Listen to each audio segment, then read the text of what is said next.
പുഴയുടെ അസ്ഥികൂടം. കവിത ശ്രീ പി.കെ. ഗോപി.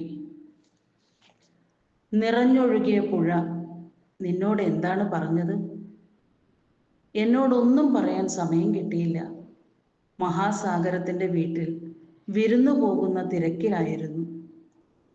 വരണ്ടുണങ്ങിയ പുഴ നിന്നോട് എന്തെങ്കിലും പറഞ്ഞോ? ദയനീയമായി നോക്കി. മണൽച്ചൂടിൻ്റെ പ്രഹരത്തിൽ വലിഞ്ഞിഴഞ്ഞ് മിഴിനീരിലേക്ക് പ്രവേശിച്ചോട്ടെ എന്ന് യാചിച്ചു.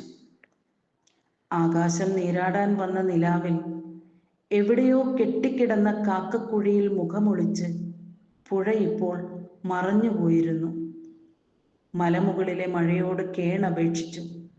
വംശനാശത്തിൽ നിന്ന് രക്ഷ നേടാൻ ഓർമ്മകൾ ശയനപ്രദക്ഷിണം നടത്തുമ്പോൾ പുല്ലും കാടും വളർന്ന പുഴയുടെ അസ്ഥികൂടത്തിലൂടെ എറുമ്പുകളുടെ ഘോഷയാത്ര കടന്നു പോവുകയാണ്. മറുകര കടക്കാൻ എനിക്കും ഇവരോടൊപ്പം ചേരാതെ വയ്യല്ലോ.